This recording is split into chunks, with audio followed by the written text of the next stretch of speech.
Hi, welcome. It's Hanifa YouTube channel here. Ndakulandirani kuno ku Hanifa TV, dzina langa ndi Enelis Njolomole. Ripoti la chilima liwonetsa kufumbwa kwa boma. Pa 19 February mu chaka cha 2021, mtsogoleri wa dziko lino Dr. Lazarus Chakwera anasankha komiti kapena kuti task force yapadera kapena kuti special task force imene anayipatsa zolinga zitatu. Zolingazi kunali kuunikira mwakuya ndi kubwera ndi mayankho abwino pa nkhani za allowance amene anthu amapindula ngati akukagwira ntchito za boma, kagulidwe ka katundu ku boma komanso kalembedwe ka ntchito anthu m'boma. Task force iyo inapatsidwa nthawi yokwana miyezi itatu kuti ikamatha akhale afufuza ndipo apeza zoyenera kuchita kwa mtsogoleri wa dziko lino. Task force iyo amene anali wapampando wake ndi wachiwiri kwa mtsogoleri wa dziko lino Saulus Chilima amenenso ndi nduna yokhuza zakusintha kagwiridwe ka ntchito m'boma. Kuyambira mu chaka cha 2021 pamene Achilima ndi gulu lonse la task force limene apereka ripoti ili kwa Chakwera kwakhala kukumveka mphekesera zambiri popeza silimatulutsa poyera. Izitu ndikamba kakuti poyamba Chakwera anauza mtundu wa Malawi kuti ripotilo lidzabwera ku gulu koma atapatsidwa ndi Achilima. Iwotu monga mwalonjezo sanalitulutse ku gulu kutsatira kubweretsedwa poyera kwa ripotili kudzera mu njira yosayenera. Ifa Hanifa talipeza ndipo khalani pomwepo kuti tikupatseni tsatanetsatane wake. Task force inapeza kuti allowance ndi amene amalipidwa kwambiri kwa anthu ogwira ntchito m'boma. Mu ndondomeko ya zachuma chaka cha boma cha 2019 kufikira 2020, allowance amene anaperekedwa kwa anthu ogwira ntchito anali okwana 79 billion kwacha. Izi zikuchitika ngakhale mu chaka cha 2004 boma linakhazikitsa lamulo lakuti onse ogwira ntchito m'boma allowance awo adziphatikiza limodzi ndi malipiro. Allowance amene amaperekedwa anthu ogwira ntchito m'boma akapita kogwira ntchito kwina ndi amene amasakazidwa kwambiri. Mu chaka cha 2019 kufikira 2020 cha boma, ndalama zakwana 27 billion kwacha zinavomerezedwa kuti ndi zimene ziperekedwe ngati allowance, koma ndalama yokwana 33 billion kwacha ndi zimene zingagwiritsidwe ntchito. Mbali yayikulu ya allowanceyo anagwiritsa ndi anthu ogwira ntchito ku Capitol Hill. Kauniuni wina akuonetsa kuti zaka za pakati pa 2017 ndi 2020 anthu akuboma analandira ndalama zokwana 1.3 billion kwacha ngati allowance koma ntchito kapena ulendo wake sunachitike. Zina zinali zongopeza pamene ena amatenga allowance kangapo pa ntchito yake yoti inagwiridwa kale ndipo amalandira kudzera pamanja ndipo palibe pamene pamasayinidwa. Izitu malingana ndi task force iyo ndi pang'ono chabe kusonyeza kuti ndalama zambiri zikuwonongedwa. Malipoti ochoka ku National Audit Office akuonetsa kuti nthambi zonse za boma zimawononga ndalama kwambiri kudzera allowance. Pofuna kuthana ndi mavuto amenewa, task force imene imatsogoleredwa ndi Achilimayi inati kuyambira pa 1 July chaka cha 2021 aliyense amene ali pa grade E kupita mmwamba ku boma, ma workshop onse ndi ma field, boma lidzilipira malo ogona ndi chakudya kwa eni ma hotel ndi ma lodge. Izi akutizathandiza kuchepetsa ntchitidwe ogwiritsa ntchito allowance ngati popezera ndalama komanso kupulumutsa ndalama za boma. Pa allowance amene aphungu amalandira akakhala nawo kuzokambirana za nyumba ya malamulo, task force inapeza kuti pa chaka aphungu amalipidwa ndalama zokwana 598,300,000 kwacha ngati allowance awo. Komatu akuti aphungu amasankhidwa ndi kulipidwa ndi cholinga chakuti azipita ku nyumba ya malamulo kukagwira ntchito yawo yoyimira madera awo. Kotero kuwapatsa allowance kamba kakuti akukagwira ntchito yawo kuli ngati kuwalipira kawiri popeza aphunguwa amalandira kale malipiro apamwezi. Akutinso allowancewa amalipidwa aphunguwa asanapite ku nyumbayo ndipo ngati phungu wa Jomba kuzokambira nako ndalama walandira ija simabwezedwa. Nawo ogwira ntchito ku nyumba ya malamulo amalandira allowance ngati achita nawo mikumano ya makomiti aku nyumbayi kumachita kuti malamulo awo a ntchito sakamba za izi. Pofuna kukonza izi, task force inapempha boma kuti lichotse ma allowance amene aphungu ndi ena ogwira ntchito ku nyumba ya malamulo amalandira, popeza kutero kuti ngati walipira kawiri pa ntchito imodzi.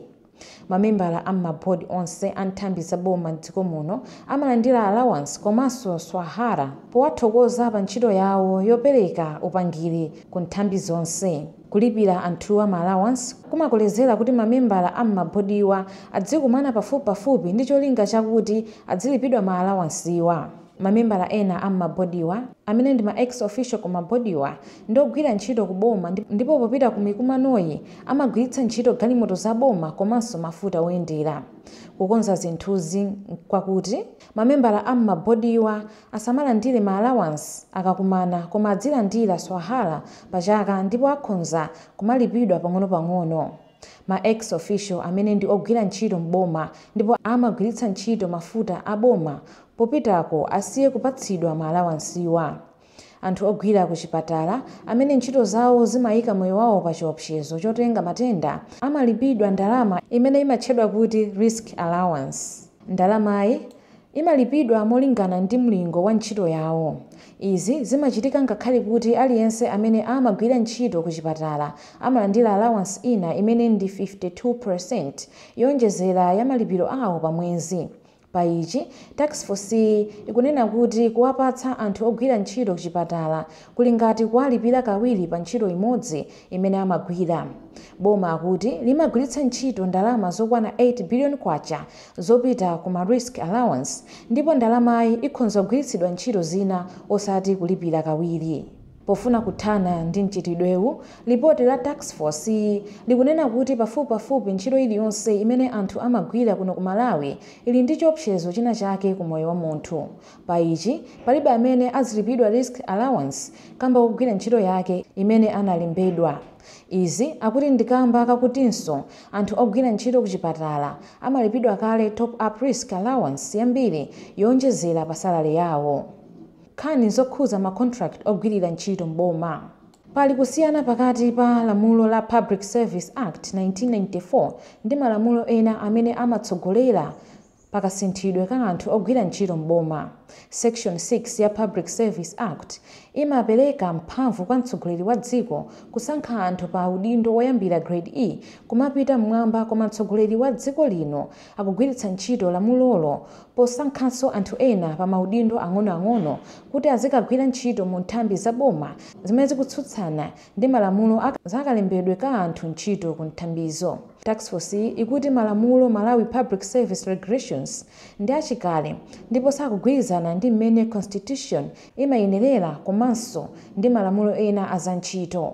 Pa ichi, task force iyo ikuti ofesi ya mtsogoleri wa dziko lino, nduna pamodzi ndi unduna wa zachilungamo uyesetsa kuti malamulo a MPSR azigwirizana ndi mmene dziko likuyendera pofika December 2021. Kuonjezera apo, kusankhidwa kapena kulemba anthu ntchito ku nthambi za boma kudzichitidwa ndi anthu oyenera molingana ndi malamulo kupatula maudindo okhawo amene mtsogoleri wa dziko lino amaloledwa kusankha. Pa za anthu amene amasankhidwa ndi mtsogoleri wa dziko kuti agwirire ntchito boma amayikidwa pa contract ya zaka zitatu. Anthuwa amene ndi othandizira udindo, azilangizi a mtsogoleri wa dziko komanso ena ogwira ku maofesi akazembe amakhala kuti sanali m'boma, koma chodabwitsa nchakuti pamapeto pa contract yawo akumalembedwa ntchito m'boma popanda kutsatira ndondomeko iliyonse yakalembedwe ka anthu ntchito m'boma.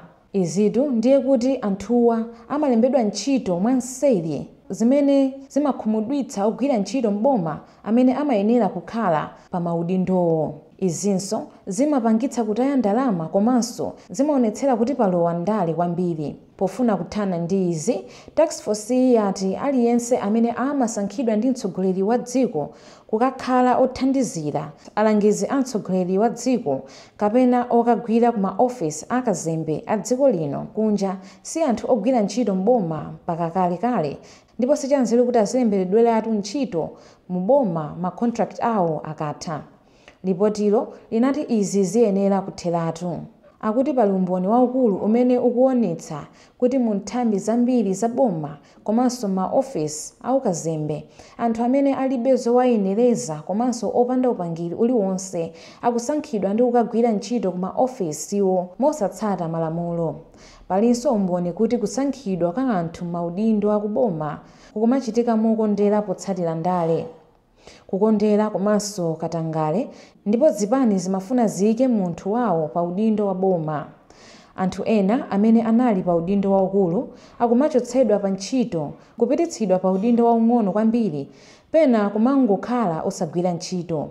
Pofuna kuthana ndi mchitidwewu, task force inalamula kuti pakutha pa mwezi wa Juni chaka cha 2021 mabodi a nthambi za boma komanso ofesi yolemba ntchito mboma ikuyenera kuthetsa macontract onse osayenera a anthu amene analembedwa mboma opanda mapepala oyenera komanso atangotengedwa kukagwira ku boma kamba kandale. Boma akuti likuyenera kuthetsanso migwirizano imene linapanga ndi anthu amene anafika zaka zopumira pa ntchito komanso anasankhidwanso kugwira ntchito mu boma atapuma. Lipotilo lauzanso OPC, nthambi yolemba anthu ntchito mboma ndi nthambi zonse kuti zisiyiretu mchitidwe wotchedwa quarantine, Guantanamo Bay kapena kuti warehousing, kumene ogwira ntchito amangoyikidwa maudindo koma osapatsidwa ntchito yogwira koma nkumapatsidwa malipiro onse apamwezi. Nthambi za boma zikuyenera kukhala ndi njira zoyenera zosungitsira mwambo kwa ogwira ntchito awo osati kuwayika pa quarantine kapena kuti Guantanamo Bay. Malamulo akagwiridwe ka ntchito mboma. Task force yotsogoleredwa ndi achilimayi yapeza kuti anthu amene amagwira ntchito mboma akulandira malipiro ochepa kwambiri poyerekeza ndi anzawo amene amagwira mu nthambi za boma amene amalandira malipiro okwera. Pa nthawi imene ankapanga marifomuwa, task force inapeza kuti aliyense amene amagwira ntchito mboma amalandira ndalama zokwana 115,521 kwacha asanadulidwe msonkho, ndipo amene wamaliza sukulu kumene ku university amalandira ndalama yokwana 282,370 kwacha akangolembedwa ntchito kumene. Kwa iwo akuti ndalama iyi ndiyochepa kwambiri poyerekeza ndi mmene zinthu zinakwerera mitengo, ndipo zikuonetsa kuti boma ndi mmene anthu amalandira malipiro ochepa kwambiri kuyerekeza ndi kumabungwe amene si aboma.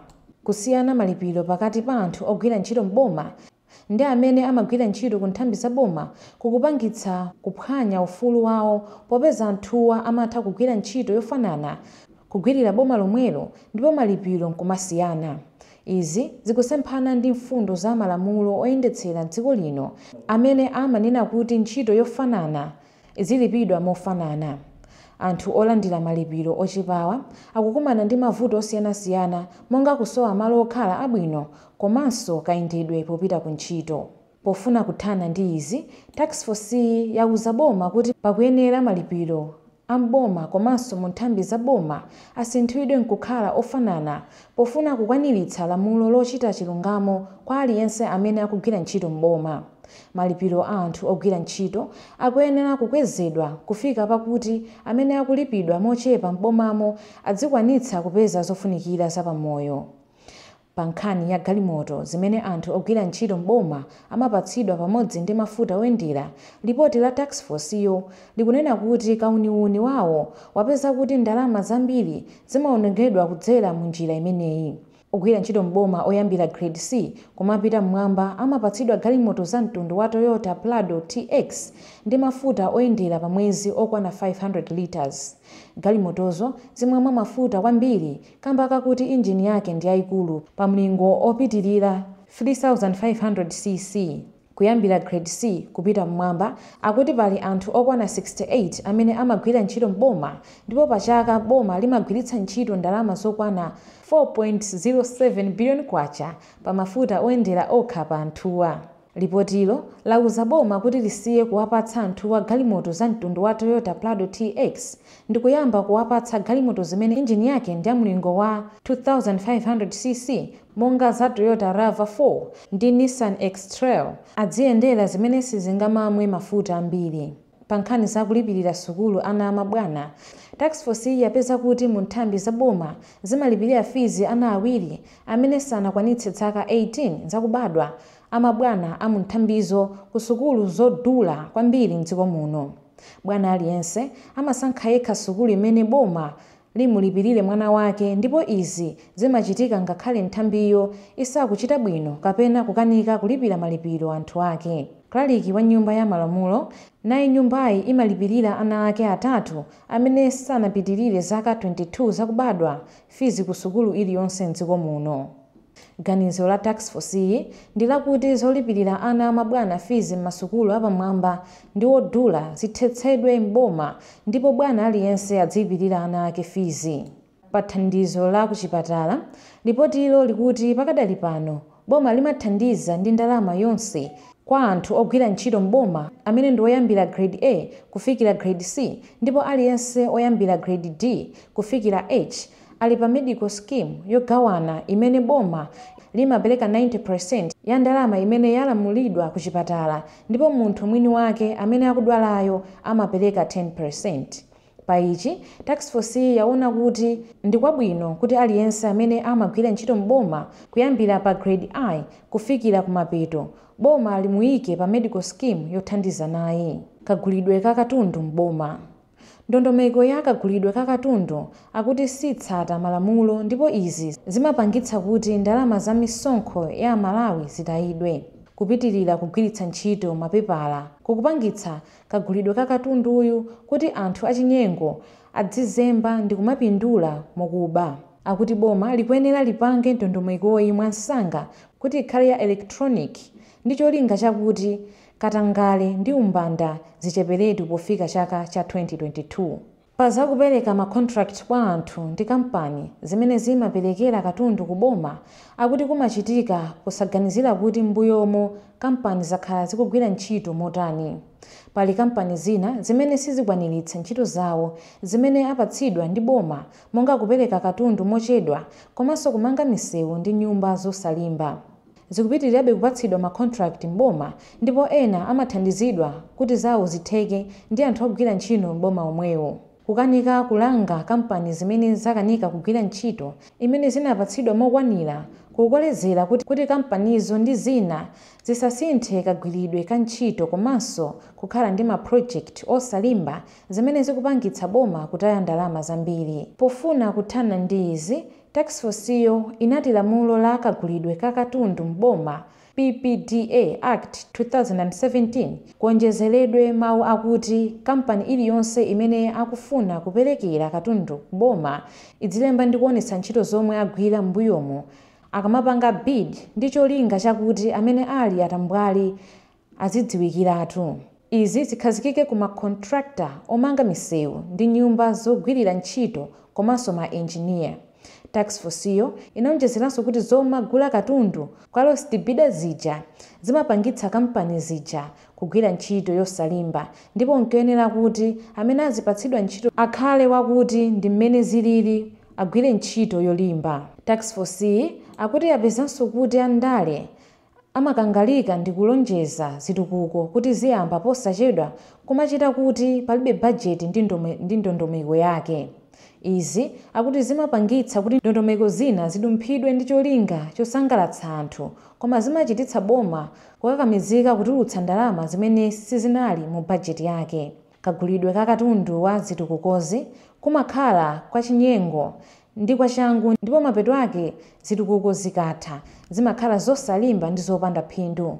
Pofuna kukonza izi, task force yapempha unduna wa zachuma kuti zitukuko zimene zikuyenera kuchitika pa chaka ndi zokhazo zimene zili m'mapulani a chaka chimenecho. Task force akuti ndiyokhumudwa kuti mu zaka 25 zapitazi zitukuko zomangamanga zakhala zisali zolimba, ndipo amene amanenedwa kuti sakutha ntchito yawo ndi ogwira ntchito m'boma komanso ma contractors. Komati ntchito iliyonse isanapite mlingo wina pamabwera ma consulting engineers amene amayenera kuona ngati yagwiridwa molingana ndi momwe anagwirizanirana. Pali umboni waukulu wonena kuti ma consulting engineers iwa amakambirana mwanseri ndi ma contractors contractors komanso anthu akuboma kuti avomereze ntchitozo kuti zagwiridwa mwaukadaulo ngakhale zisali motero. Chinanso nchakuti ma-engineers iwa amakhala alibe upangiri ofunikira poyendera ntchitozo. Pofuna kuthana ndi izi, task force inagwirizana kuti ma-consulting engineers nawo azipatsidwa chilango pa ntchito iliyonse yosalimba imene anavomereza kuti ili bwino. Izi zichitika kudzera ku nthambi ya PPDA ndi yoona zomangamanga ya National Construction Industry Council ndipo akuyenera kumapereka zilango zoyenera. Kukonzanso ntchito za mboma. Task force yapeza kuti mlembi wa mtsogoleri wa dziko ndi nduna SPC ndiye manthu wa ntchito zonse mboma ndipo constitution imamutcha kuti secretary wa cabinet basi. Izizi zimapereka mphamvu kwa munthu mmodzi ndipo mfundo za kugawana mphamvu za boma sizitsatidwa popeza SPC ndi mkulu wa macourt, parliament ndi anthu ogwira ntchito mboma. Task force iyo inapempha boma kuti lipange Public Service Commission imene idzilamulidwa ndi mtsogoleri wa dziko lino.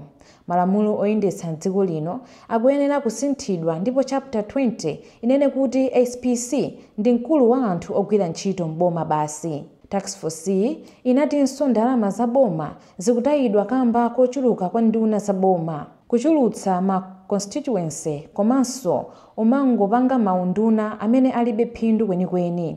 Chinanso task force yanena nchakuti majaji a ku Supreme Court azikhala okhazikika osati zachisawawayi. Pofuna kukonza izi, ripoti yolanena kuti section 76 ya malamulo oyendetsera dziko lino asinthidwe ndi kuyika kuti ma constituency asapitirire 200. Task force iyo yatinso nduna za boma zisamapitirire 21 ndipo achiwiri kwa nduna asamapitirire asanu. Pa nkhani za majaji a ku Supreme Court, task force inati majaji akubwaloli adzikhala asanu ndi anayi kuphatikizapo Chief Justice komanso papangidwe udindo wa wachiwiri kwa Chief Justice. Hanifa TV, dzina langa ndi Endless Njolomole. Mwakoma nonse.